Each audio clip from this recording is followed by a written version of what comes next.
Good evening, ladies and gents. We're here with Lee Sharpe. Lee, welcome to Hartlepool. Thank you very much. How does it feel like to be in Hartlepool? Was it always a good place to come to the North East, even in your playing days? I've not been here too often in my playing days, but yeah, I've fond memories. I like the North. I'm a Northerner, so I like everywhere in the North, really. You're in Hartlepool. Obviously, over the last couple of months, Hartlepool's kind of been big for some negative things at the moment. Hartlepool United, the potential of going to administration. Last year, got relegated to the National League. Do you have a message for fans of Hartlepool who think that their club is about to die, is about to go into administration? What type of message would you give to them? I think it's just keep believing. You've got to stick together. The last thing you need when times are troubled is for people to splinter away and the group become weaker. Certainly, I remember when I was at Bradford and everybody had sort of summoned us to go straight down and break all Premier League records and go down with a whimper. It was team spirit. It was a fighting mentality. We stuck together. We backed each other and trusted each other and helped each other along the way, and we managed to pull off the impossible. So, you know, dreams do come true. So just keep believing. Obviously, it's a big game in the next couple of weeks against Torquay, one of your old teams. Do you back Torquay to beat Hartlepool, or what would you say? What's your prediction for that match? Well, obviously, I know Torquay is struggling as well at the moment, and my heartstrings are definitely with Torquay. So I'm hoping that Torquay can win that one. But it would be nice, you know, with my old manager from Torquay, Saul Knowles, being from this part of the world as well, it would be nice for both clubs to be able to stay up. Yeah, brilliant. At the moment in North East football, you've got Hartlepool, Sunderland also struggling. I'm a Newcastle man myself, and the best game I've been to this season was against your old team, Manchester United. I wonder why. Moving on to Manchester United, second in the league, more close to dropping out the top four than they are to catching Manchester City. Is Mourinho the right man, do you think, at Manchester United? Or if not, would you have anyone else in mind? Well, originally when he was appointed, he wasn't my first choice. Not that I had a list of choices. I'm not really keen on the way he plays his football, the way he goes about his business. And since getting to Old Trafford, I think he's lost a bit of that spark, a little bit of that personality and the glint in his eye of sort of rascalness. But I think he was probably the right manager at the time because of what they'd gone through with David Moyes and Van Gaal.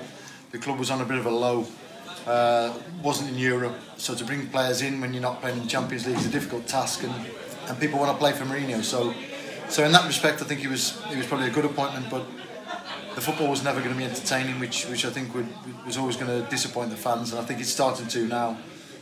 He is second in the league, so you can't take a lot off him. The football has been, apart from the first 6 or 7 games when they were sort of blitzing everyone, it's been a little bit disappointing and a little bit lacklustre. But he's doing the job. You know, I think his job was to improve on last season. It's to get in the Champions League, and if he can do that, then no one can really knock him. So, and as far as the replacement, I would have no idea. I mean, Joachim Low, they're talking about from Germany. I think would be a decent choice, but.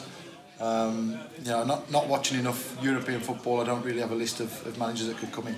Obviously, for Manchester United fans, expectations have always been high, especially going back to your days in the class of '92. You've had some memorable moments, the goals, the trophies, but one moment that sticks in a lot of people's minds, people think about, is the party that I believe you had where Sir Alex Ferguson walked in and may have caught a certain Ryan Giggs, and the hairdryer treatment came out. Anything, and you can enlighten on that a little bit?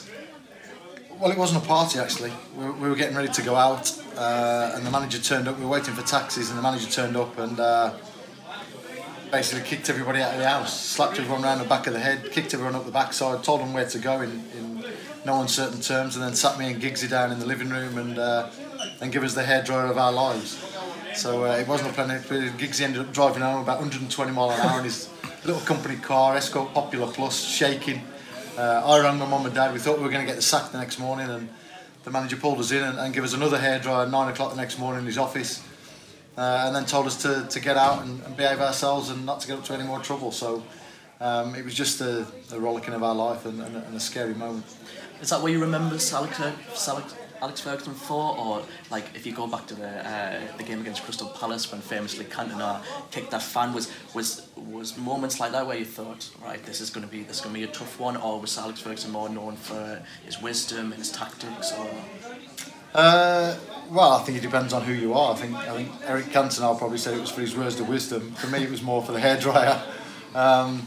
He was an aggressive manager, but a knowledgeable manager and a hard-working manager. So he knew everything about the opponents we were playing against. He did his homework. He knew everybody in the club, right down from office workers right up to the sort of top players and apprentices, parents' names and schoolboys' names, and so run the club from top to bottom. And it's not an easy job to do. And I think like managers after him are proving it's not easy.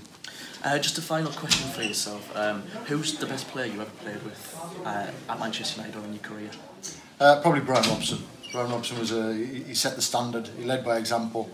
Looked after everyone. He was a true captain. And I would say, anybody that's played with Brian Robson would probably agree.